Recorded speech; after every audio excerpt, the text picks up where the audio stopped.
Tom Clancy's Ghost Recon Wildlands is Ubisoft's massive open-world shooter with tons of things to loot, shoot, steal, and explode. It can be quite overwhelming given that you can go anywhere from the very beginning. I've put together this guide to help you get off on the right foot when first stepping into the beautiful yet hostile landscapes of the cartel-controlled Bolivia.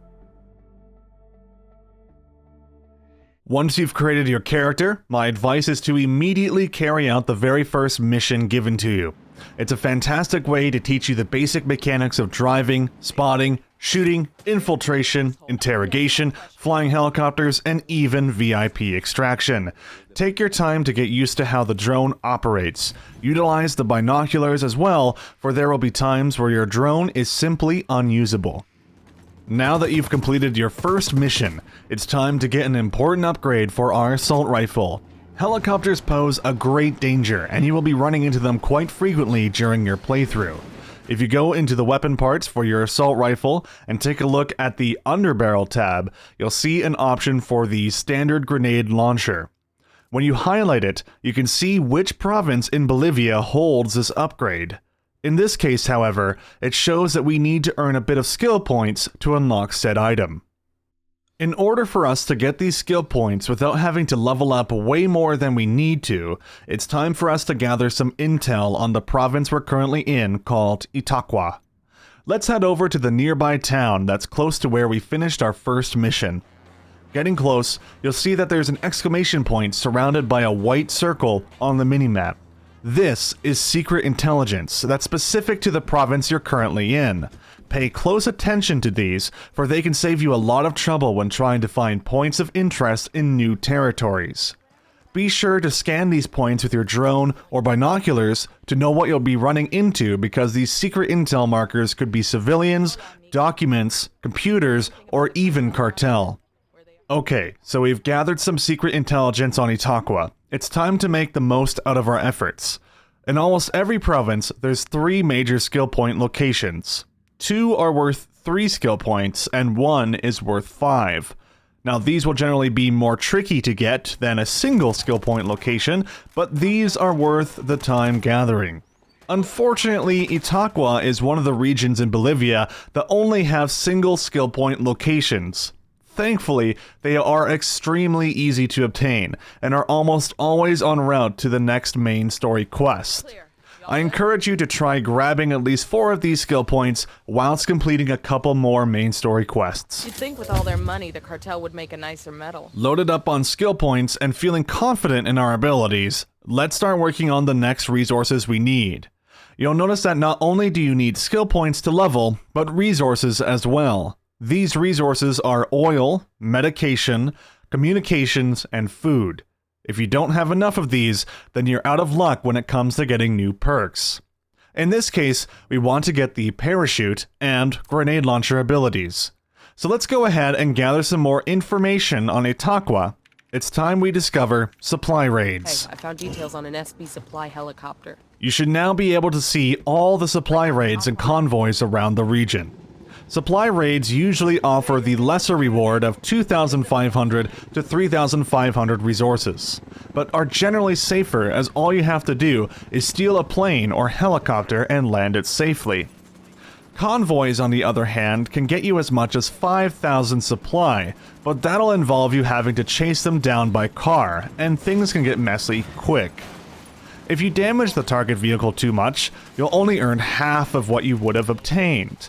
If you feel that you're up for the task though, then convoys are a fantastic way to get a ton of supply quickly.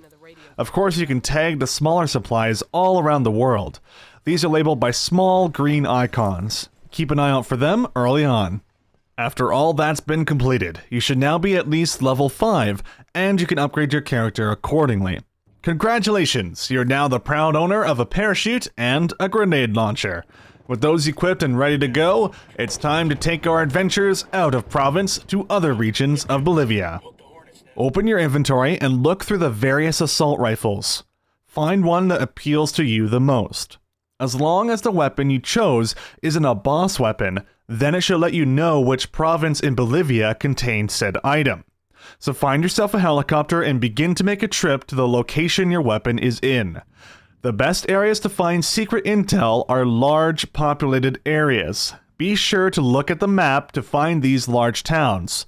Land a couple hundred meters away from these cities, as they can sometimes be enemy bases.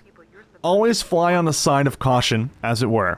Note that you'll need to first learn about where all the skill points are, to then be able to learn about the weapon crates. Keep an eye out for medals as well, as these will permanently buff various skills for your character. At this point, it's wash, rinse, repeat. Gather your favorite assault rifle, sniper rifle, light machine gun, and pistol. These will be of great use to you in your adventures to come. Assault rifles are used as an all-purpose fighting tool. Sniper rifles are for long-range, pinpoint accuracy. Light machine guns destroy vehicles and large enemy armies. And lastly, pistols come in handy when stealthy close-quarters combat is in order. With your newly found weapons in hand, let's get to upgrading your rebel abilities. There are two absolutely crucial perks that you need to upgrade.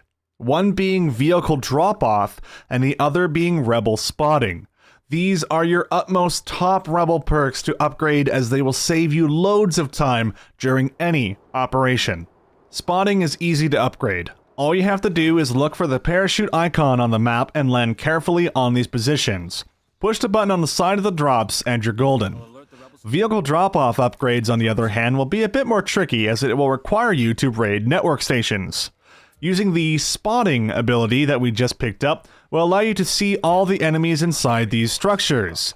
This will give you a huge edge on taking down the cartel inside, as it requires you to be swift and deadly.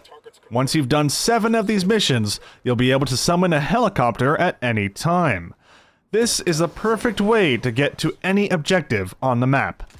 From here on out, it's up to you to decide on whether you want to go gather more weapon parts for your gear, or begin taking on cartel missions. At this point in the game, you should be prepared for anything. You have all the weapons you need to deal with any situation, and you have the tools at your disposal to scout and travel quickly. Lastly, I'd like to leave you with some quick tips that I picked up during my 40+ hours of playtime. Shooting an enemy within 10 meters of another will cause them to investigate. Turning a power box off during the daytime will not cause suspicion. If your drone and binocular buttons fail to work, die until the game reloads to fix it. If weapon crates aren't showing up in a region, quit to desktop. It should be fixed when you reload your save. It is much safer to fly a helicopter low to the ground rather than high in the air. Base jumping off small cliffs into parachuting is a great way to jump over walls and fences. Noisemakers are incredible at luring enemies out of buildings. Silenced pistols are the safest way to dispatch foes in confined spaces with lots of enemies around. When an enemy starts to detect you from far away, go prone immediately. Chances are they won't notice a thing. When an enemy's detection bar is about 50%, they will begin to investigate the area they noticed you. Do not panic and shoot them. Hide and lay an ambush for them. In co-op, it's safest to have one person infiltrate a base, one person on recon, one person as a sniper support, and one person ready to go loud at a moment's notice. The sniper can then eliminate any enemies the infiltrator marks, so there's minimal risk of people getting spotted. So there you have it. I hope that this beginner's guide on Ghost Recon Wildlands has been helpful and informative. If you have any useful tips you'd like to share, please leave them in the comments below for everyone to check out. If you enjoyed this video and would like to see more content like this one, then please leave a thumbs up and let me know in the comments below what you'd like to see next. With that being said, I'm Acabane101, thank you very much for watching, and I hope you have a wonderful rest of your day.